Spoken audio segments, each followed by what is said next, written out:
Канал, който се ползва от човешките същества. Many people receive esoteric knowledge. Many people can interpret messages they get, and obviously we have a channel for communication and information channel here. Давам думата на професор Обецова. I give the floor to Professor Obecova now. Благодаря. Уважаеми професор Филипов, уважаема госпожо Делян, уважаема госпожо Везнева, уважаеми дами и господа, благодаря за възможността да излеза пред вас и предварително моля за извинение, че ще изнеса моето изложение като орално, а не мултимедийно, което се извинявам на вас специално, защото явно ще ви създам някои затруднения. Dear Professor Filipov, dear Ms. Delan, dear Ms. Vesneva, dear guests, I have the pleasure to speak before you here today, but I'd like to apologize in advance that my presentation will not be a multimedia one. It will actually be an oral presentation, an ad hoc presentation.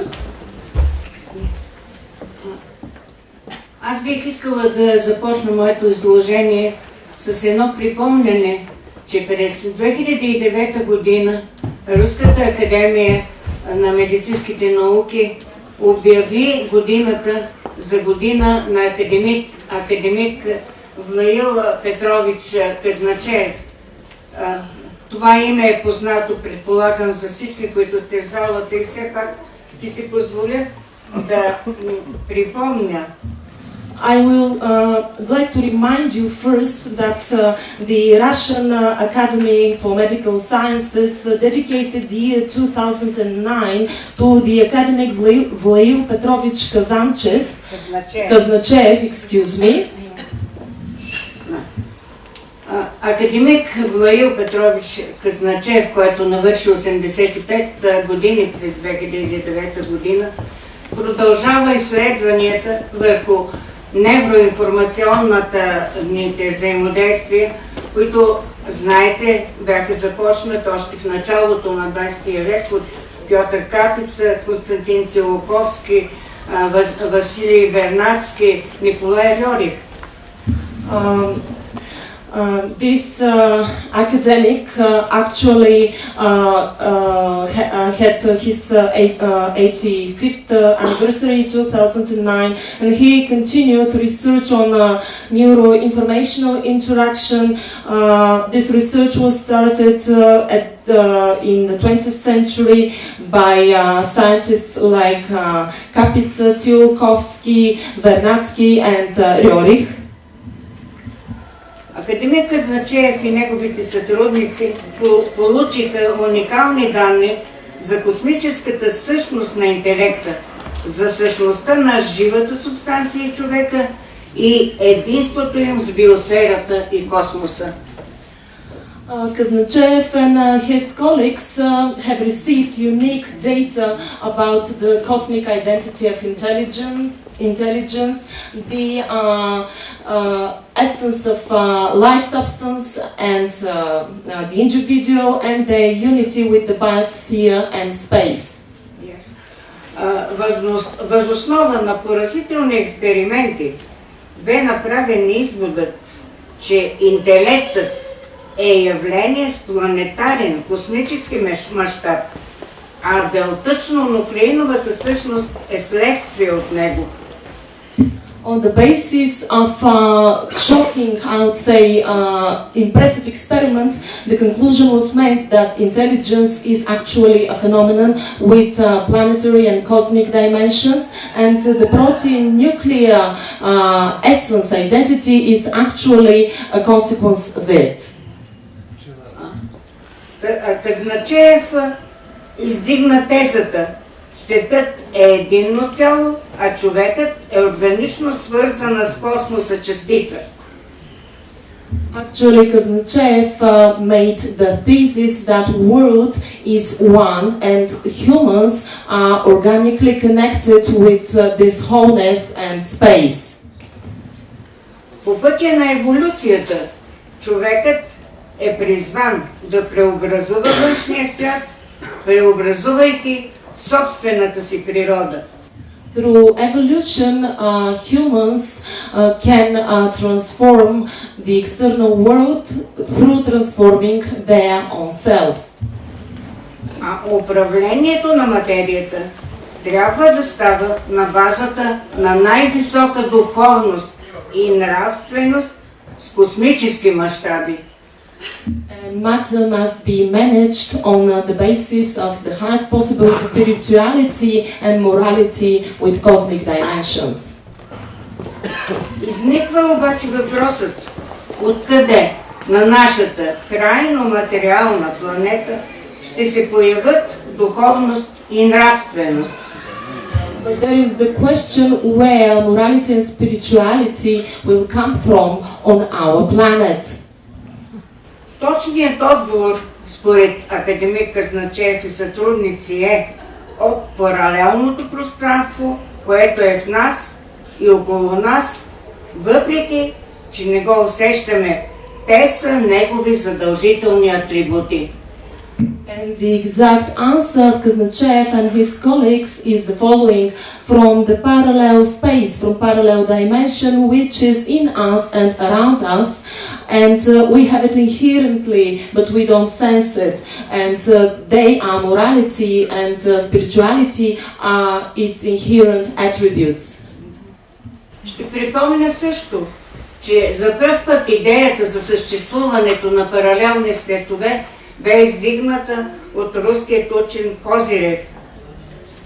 I would like to remind you also that the idea about the existence of parallel worlds was the first time put forward by Kozyrev. Да. Но школата на академик Казначеев доказа експериментално, че паралелните светове са на реалност, но въпреки всичко те нарекоха това неуловимо пространство пространството на Козирев. And Kaznachev was the one who experimentally proved that parallel worlds exist, but nevertheless this phenomenon, this unpalpable dimension and space was called Kozyrev's space.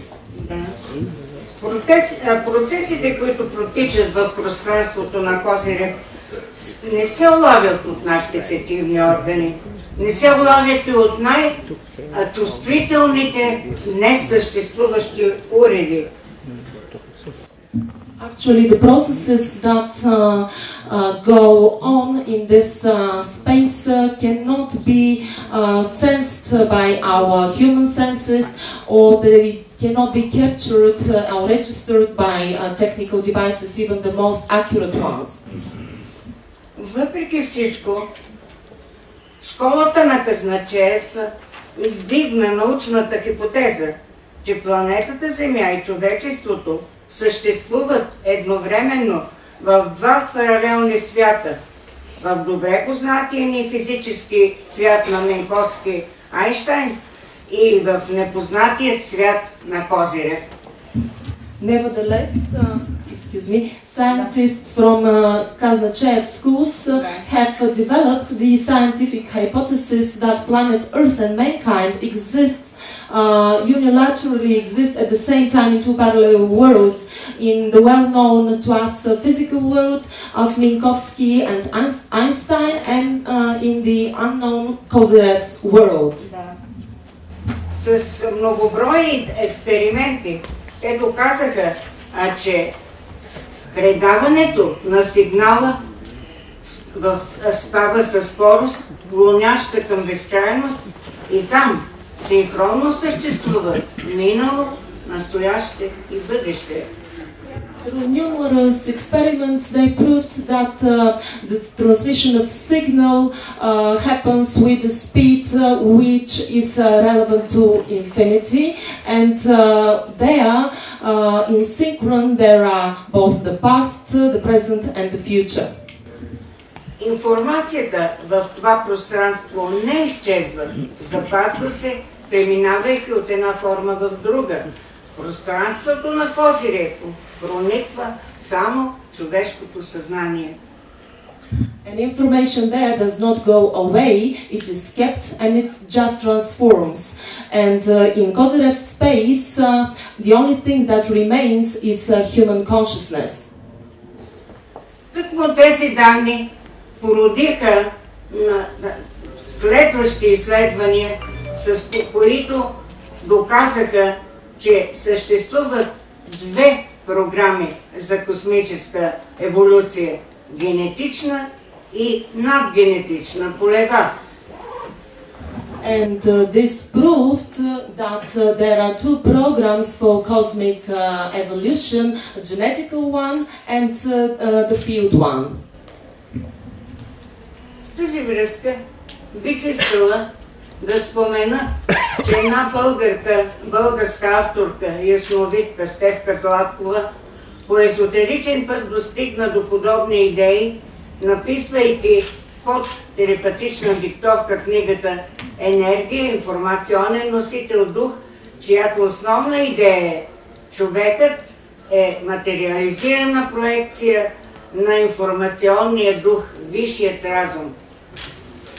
A Bulgarian clairvoyant author, Stefka Zlatkova, esoterically reached similar ideas, and she stated that she was dictated the following book: Energy is an information carrier, spirit. This is the title of the book, and the main idea there is that man is a materialized projection of the spirit, the informational spirit, which is the higher spirit, the higher consciousness. Подобно на Хегеловата спирала, теза, антитеза, синтеза, Стефка Златкова получава чрез този телепатичен контакт идеята за триединството: финна енергия, еманация, информационен дух е самата същност на живота. Впрочем, това е самият живот. Similarly to the Hegel's spiral, which is thesis, antithesis, and synthesis, Ms. Zlatkova, Stefka Zlatkova, received through communication, through contact, the idea that the triple unity among fine energy, emanation, and informational spirit is the very essence of life. It's actually life. Да.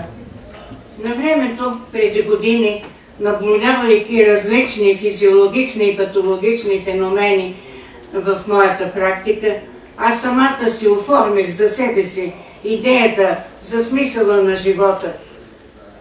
Казано съвсем кратичко, животът на отделния човек, според тази идея, е идеално средство за поддържане и обогатяване на единното информационно поле.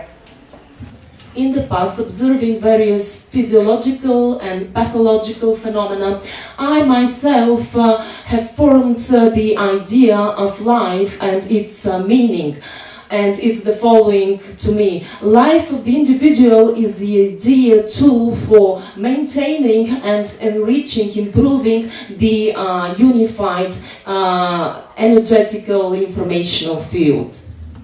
Като патобиохимик, аз знаех, че и вярвах в това, че идеите са малко, универсални и така както заложената във всички продукти потенциална слънчева енергия се освобождава стъпалообразно, докато стигне до най-финната си електронно пренасяща същност, така и отивайки в далечното пространство, човек освобождава и дава на информационното поле също така степенно натрупаните в живота на Земята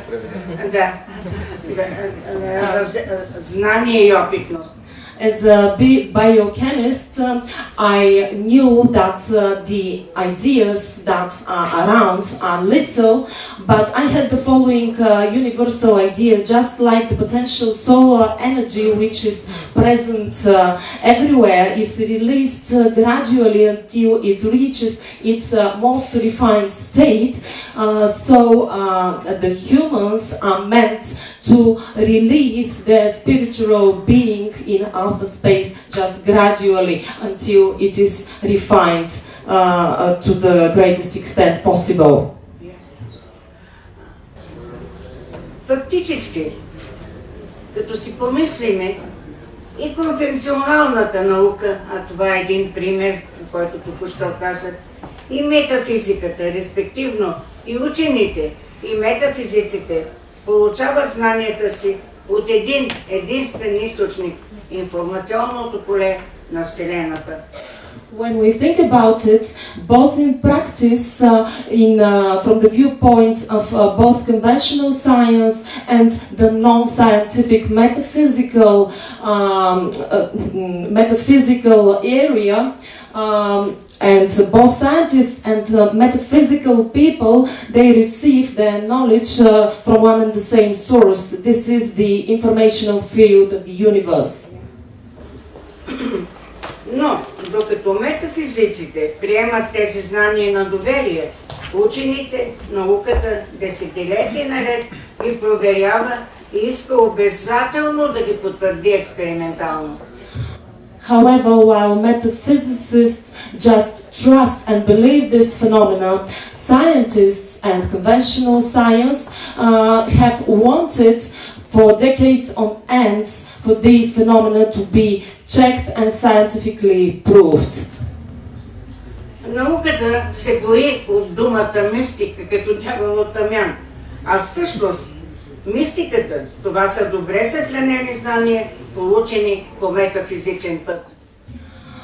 Science is afraid of mysticism. This is taboo for scientists, but actually mysticism is a way to receive collected and preserved knowledge through esoterical paths. Учените обаче се убедиха, че и най-модерната апаратура не е способна да изследва свръхслабите информационни взаимодействия, а фактически най-съвършеният апарат за изследване на финния свят е човекът, човешкото тяло, но досега изучавано само на физическо материално ниво. Scientists have become convinced that the most contemporary appliances cannot actually research the super weak information interactions, and in practice the most cutting-edge appliance to research the fine world is the human body, which up to now has been studied only on the material, on the physical level. Но в тази връзка бих искала да спомена ценните доказателства, които бяха получени от американският невротеолог Ендрю Нюбърг, изучавал с компютърна томография мозъка на тибетски монаси в състояние на медитация и на католички монахини по време на молитва. I think that the especially valuable evidence have been gathered with by the American neurotheologist Andrew Newberg, who has studied through computer tomography the brains of Tibetan monks when they meditate, and also the brains of Catholic nuns when they pray. Въз основа на тези изследвания се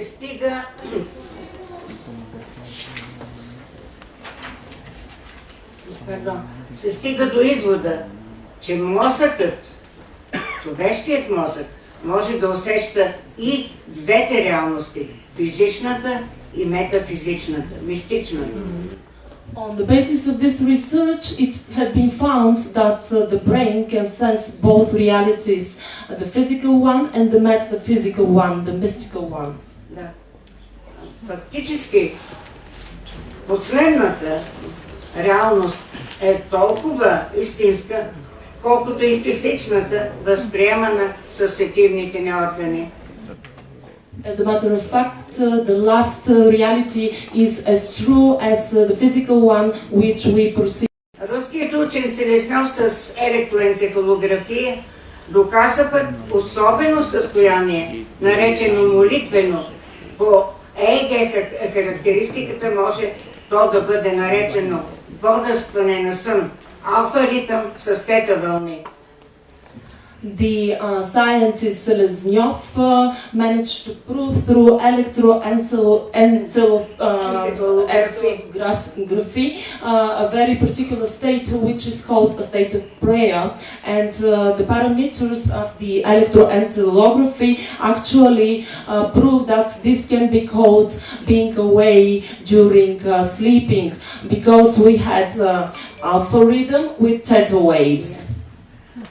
Академик Акимов от Руската академия за естествени науки съвсем обосновано казва в тази връзка: всичко, до което е стигнала физиката, без формулите, по същество е изложено в староиндийските ведически книги.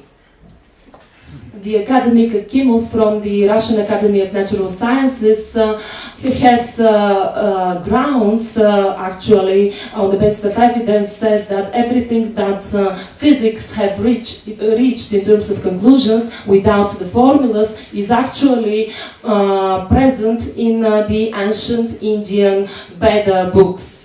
Vedic books. Познанието за природата и света и по-настоящем върви по две направления: на западната експериментална наука и на източната езотерична. Actually, knowledge about nature and the world continues to go in two directions now. One is that of the Western experimental science, and the other is that of the Eastern esoteric path. По първата, западната, знанията се получават, добиват се, докато по източната знанията се дават, подаряват се на човека в процес на медитация. According to the principles of the Western direction, knowledge is obtained, gained, whereas the Eastern path actually gives knowledge as a present. Последните години обаче показаха, че и западни учени по езотеричен път получават много ценна информация. Така, например, американският инженер Ли Керъл получава послание от мистическата фигура Крайон, а руският учен академик Маслов послание от Твореца. Стефка Сладкова, за която стана дума, нарича своя източник учителя. But over the past years, we have seen cases where scientists, representatives of traditional science, get very important messages through meditation or through esoterical paths. One example is the American engineer Lee Carroll, who has received messages from the mystical figure Cryon, and the other example is the Russian scientist academic Maslov, who has received messages from our Creator. And Miss Stefka Zlatkova, whom I mentioned, actually calls her source of knowledge the Master. В тези послания се говори за атоми, частици и античастици, вещество и антивещество, информационни носители, полета и енергийни нива, отражения и холографски структури, торсионни полета и управление на мисълта, т.е. една нова теоретична физика. These messages speak about atoms, particles, antiparticles, substance, matter, antimatter, informational carriers, fields and energy levels, reflections and holographic structures, torsion fields, and thought management. That is, it is a new theoretical physics. Мистичният Крайон казва: колкото повече изучавате структурата на атома, толкова по-ясен ще ви става финния свят. Поведението на елементарните частици е ключът към това. The mystical Cryon says the more you study the atomic structure, the clearer the fine world will become to you. The behavior of elementary particles is the key to this. А колкото и странно да звучи, в откровенията към хората се казва: парадоксално може да ви звучи, че до Бога, до Създателя и истината първи са достигнали в съвременния свят и овладяват учените. Жалко, че не всички хора са учени. And the revelation say the following: no matter how paradoxical this may sound to God, to the Creator and truth, the first that have reached them in a contemporary world are actually scientists. And it's said that not all people are scientists. Човечеството, базирайки се на огромния мисловен и духовен потенциал и на науката, се опитва да надмогне себе си, да използва знанията, предавани му от високи духовни същности, за да опознае основите на мирозданието, в което Господ е позволил на човека да съществува. Mankind, on the basis of the huge potential of thought and spirit, and on the basis of science, has been trying to overcome, exceed itself, and to use the knowledge transmitted to it from higher spiritual levels, in order to get to know the grounds, the foundation of world, and in which God has allowed man to exist. Уважаеми колеги, аз не съм физик, аз съм лекар и за това бих искала да ви спра вниманието върху един природен еволюционен феномен, който ни подготвя за бъдещите контакти с пришълци от извънземния свят, така наречените индигови деца.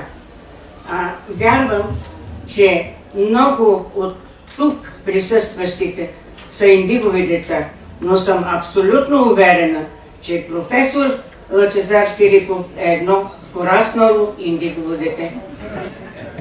Dear colleagues, dear guests, I'm not a physicist, I'm a doctor, and this is why I'd like to introduce you to a natural evolutionary phenomenon which is here to facilitate our future contact with aliens, and that is the phenomenon of indigo children. I believe that many of you here are actually indigo children, but I even more believe that Professor Filipov is a grown-up indigo children.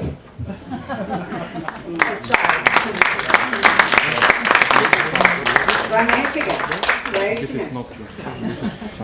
Индиговите деца са собственото утре на човечеството, спасителите на планетата Земя, кълновете за оцеляването на човечеството. Това е една безкрайна и трудна тема, изпълнена с да и не, но науката призна съществуването на биополето, на аурата, а тяхната индигова аура е също аурата на праведниците и светците.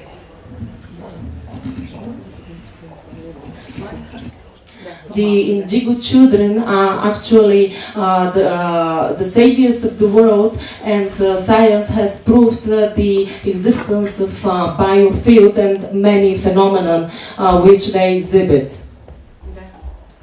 Визуализирането на аурата, знаете, още преди 1978 година, която се смята за начало на бума на индиговите деца, е имало отделни личности индиго, но техният брой се увеличава именно в периода след 1978 година.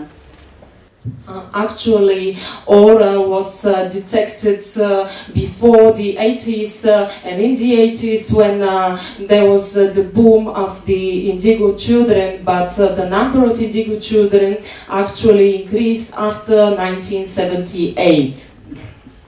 Всъщност, отдавна е известно, че особеностите и способностите на човека имат свой цвят, цвета на тяхните чакри.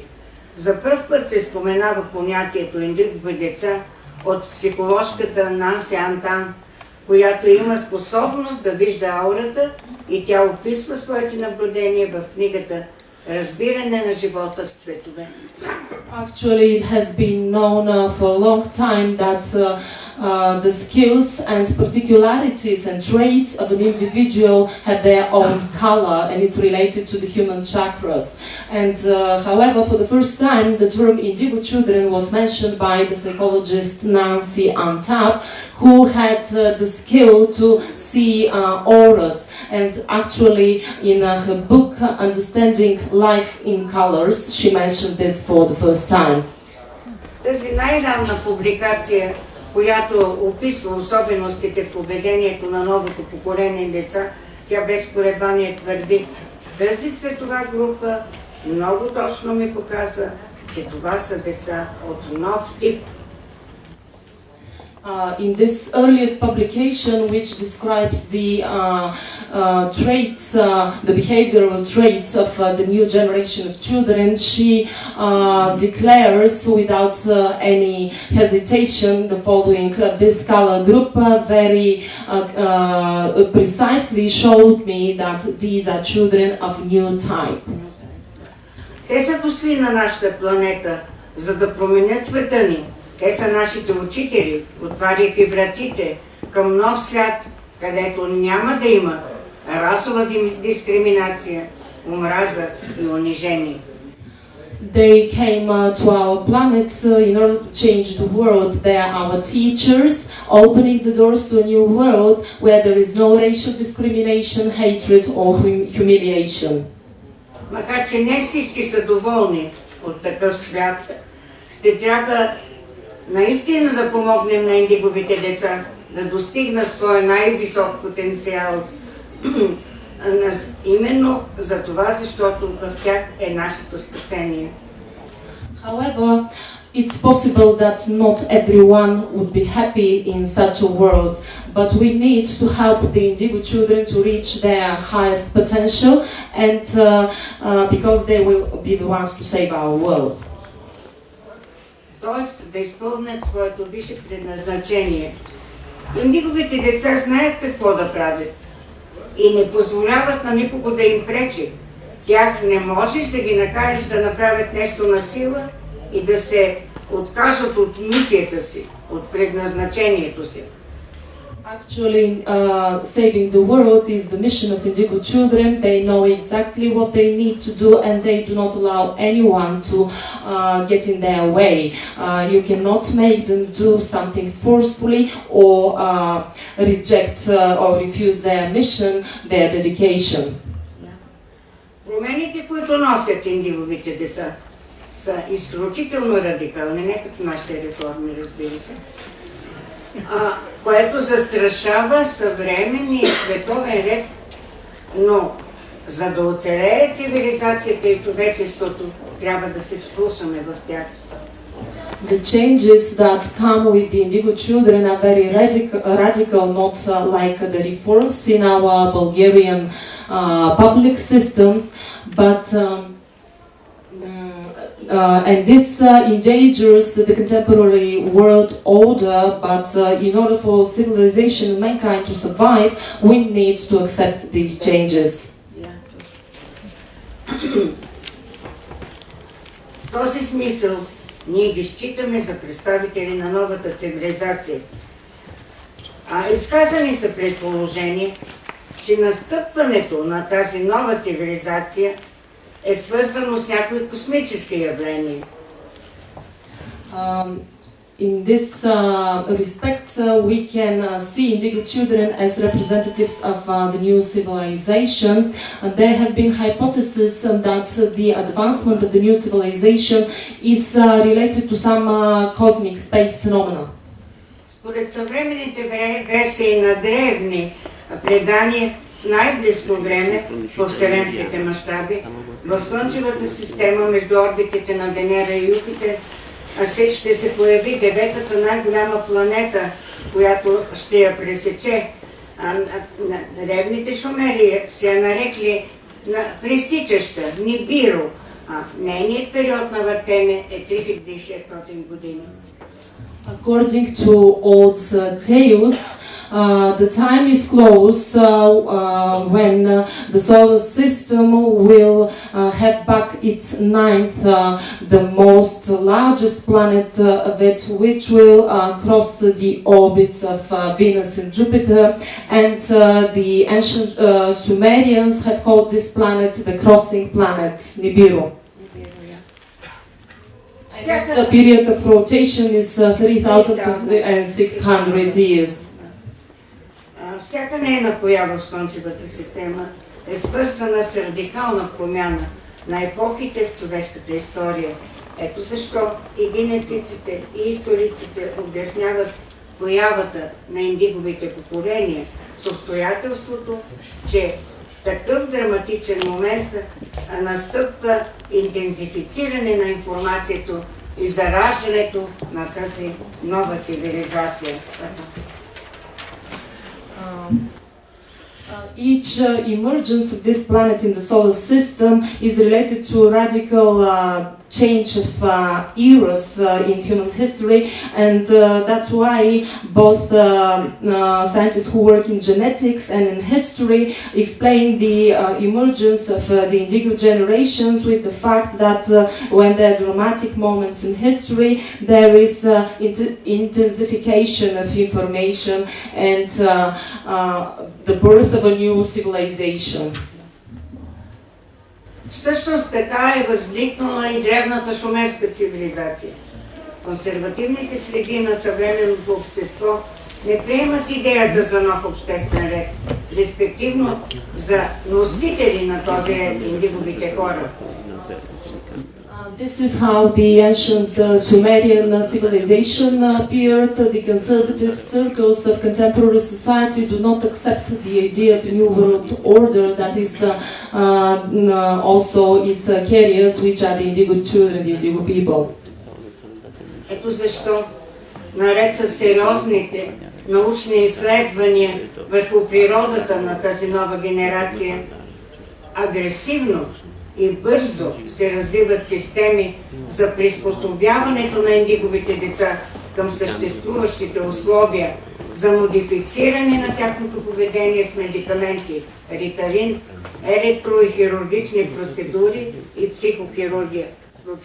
This is why, together with the serious research on the nature of this new generation, aggressively and fast systems are developing for accommodating indigo children to the existing environment and for modifying their behavior with medication.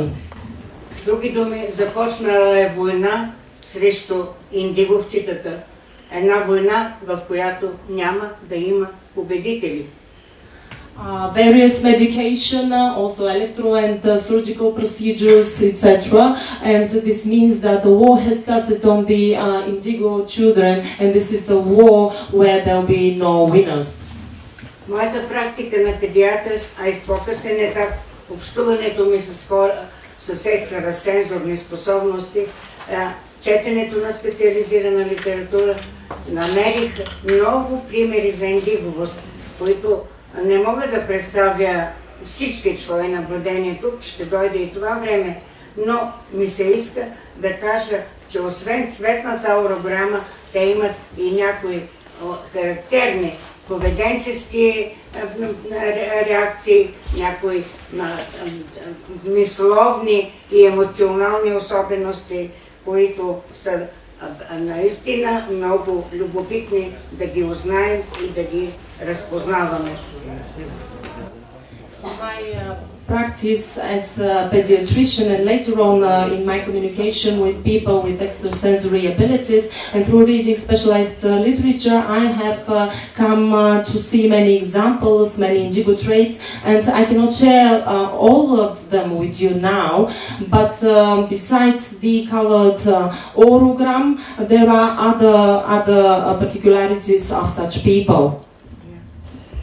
Тяхната педагогическа характеристика в най-общи линии може да представим така: решителни, настойчиви, интуитивни, творци, нерядко медиуми, по-често от другите деца говорят, че виждат своите ангели-хранители, независими и горди, горят от желание да помогнат на света с нещо велико.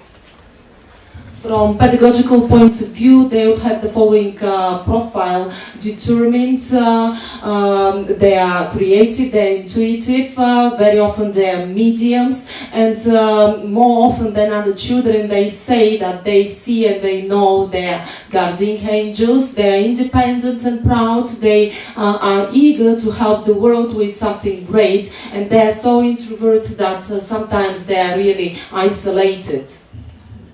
За голямо съжаление, и мое лично, още в ранната възраст им поставя диагнозата хиперреактивност и синдром на дефицит на внимание и много често започват да ги лекуват като болни, а не като гениални.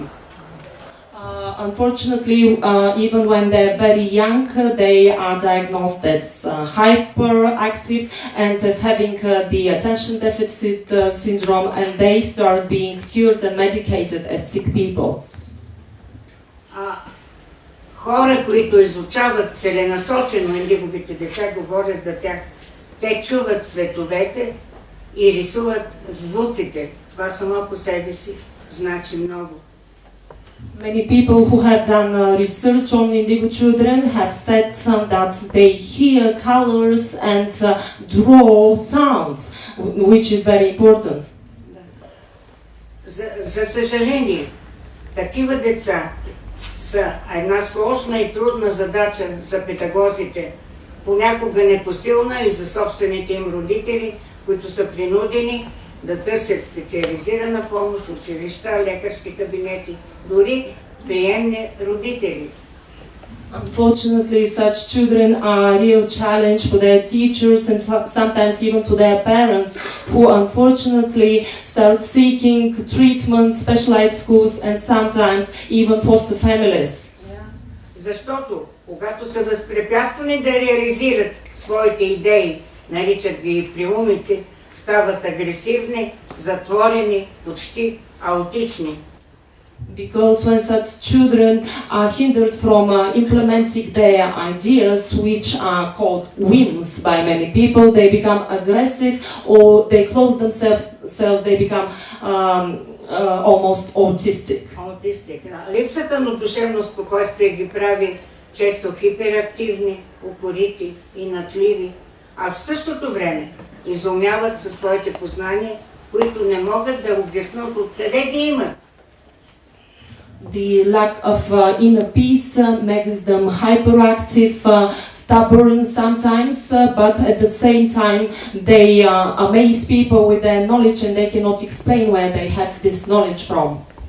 Много обичат знанията, които им се поднасят, да са представени фигурално, както в предишните наши презентации, с фигури, схеми, таблици, които да звучат убедително. Such children like very much to get knowledge to be transferred to them in a figurative way through symbols, schemes, tables, graphs, like we've seen in the previous presentation, and they need to be convincing. Сериозни неврофизиологически изследвания показаха, че те имат особена конструкция на мозъка с превалиране дейността на дясното полукълбо. Very serious neuropsychological studies, research have proven that indigo children have a complicated, different brain structure with very prominent development of the right hemisphere. Затова те боравят с невербални категории, прозрение, чувство за дълг, любов, страх, вяра, уважение и стават в по-късен етап прекрасни художници, оратори, музиканти, писатели.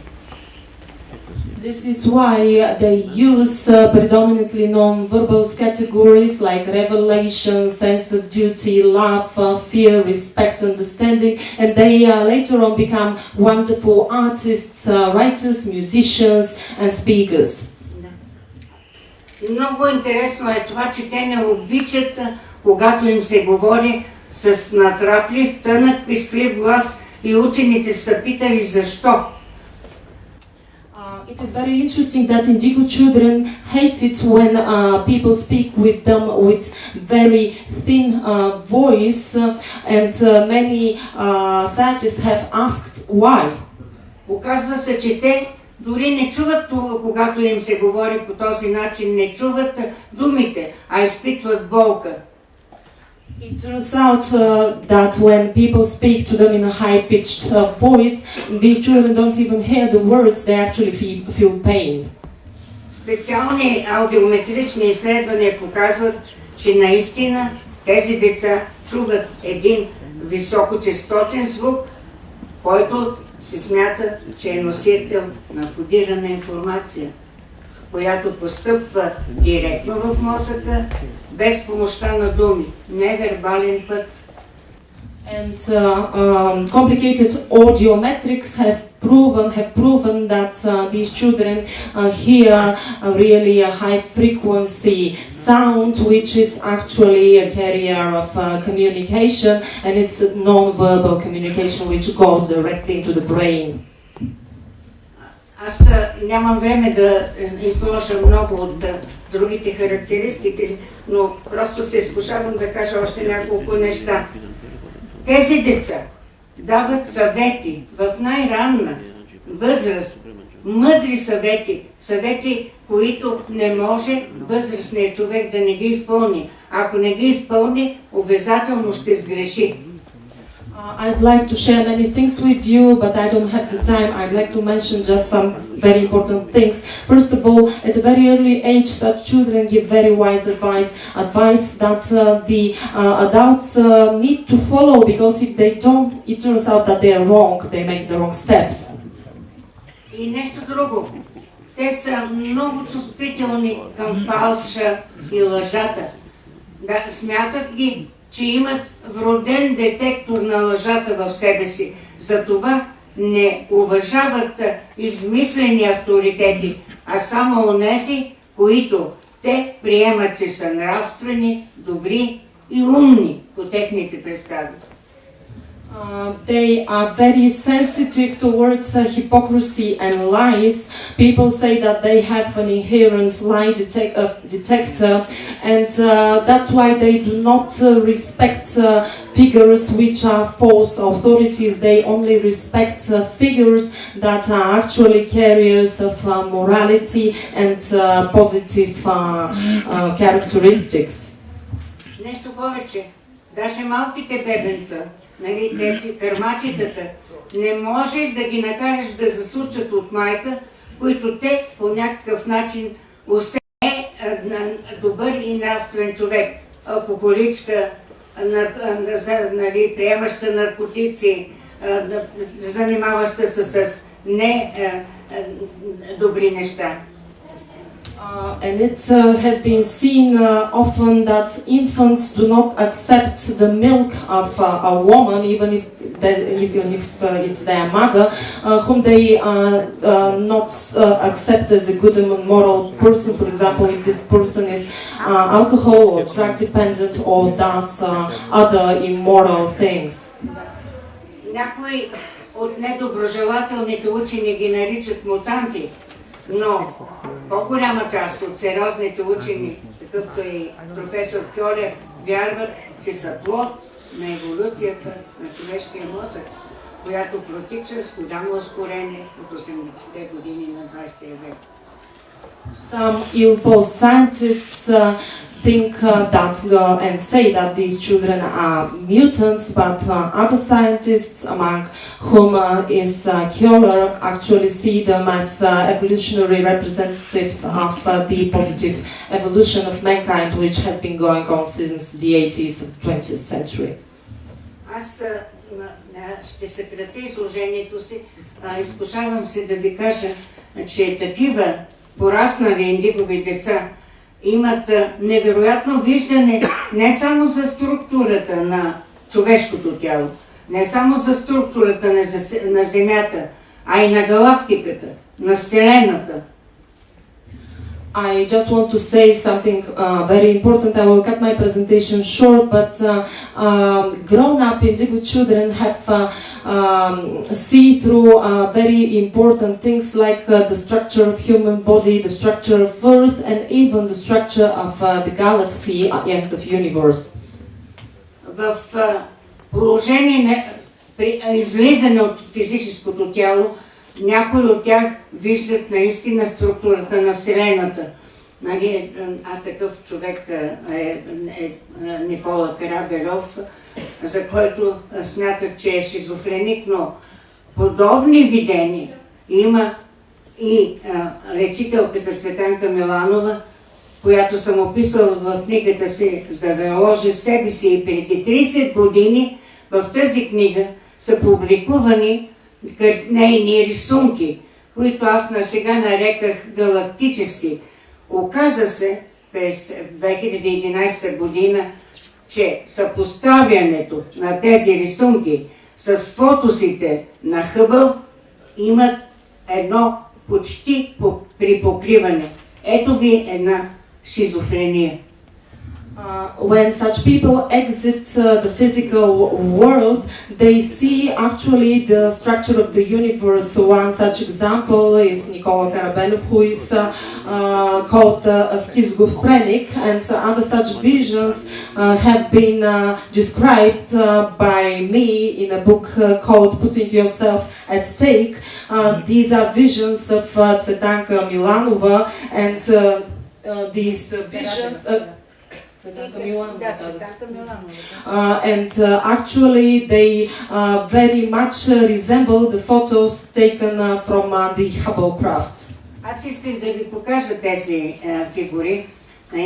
Тя ги е направила на такива специални табла, но не се реших без нейно присъствие. Тя в момента лекува човек и е в едно особено състояние, което не мога да наруша. Ms. Milanova is a healer, and she has the figures, her visions actually put on specific boards, and I wanted to show them to you, but I do not dare do this in her absence. She is currently healing someone, and she is in a very specific state, and that's why I would not dare without her presence do this. Уважаеми колеги, завършвам с това, че бих желала да ви представя моята класификация, върху която работя на индиговите деца. Dear colleagues, I'd like to end with my categorization of indigo children on which I'm working currently.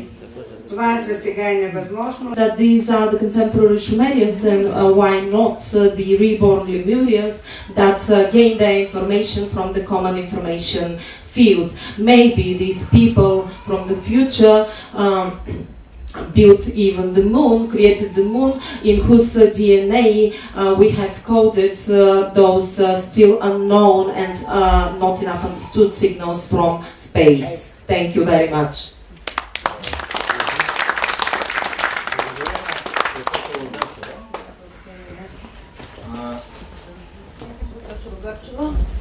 Видяхте, че това, което преди 350 години Декарт и Нютон са съсипали, т.е. са създали един групен материализъм.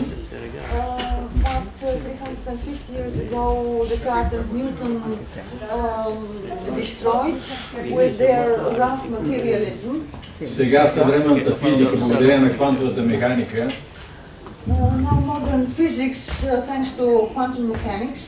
и благодарение на последните изследвания в така наречените субатомни частици, and thanks to the most recent research in the so-called subatomic particles, ние разбираме, че реалността представлява едно комплексно число.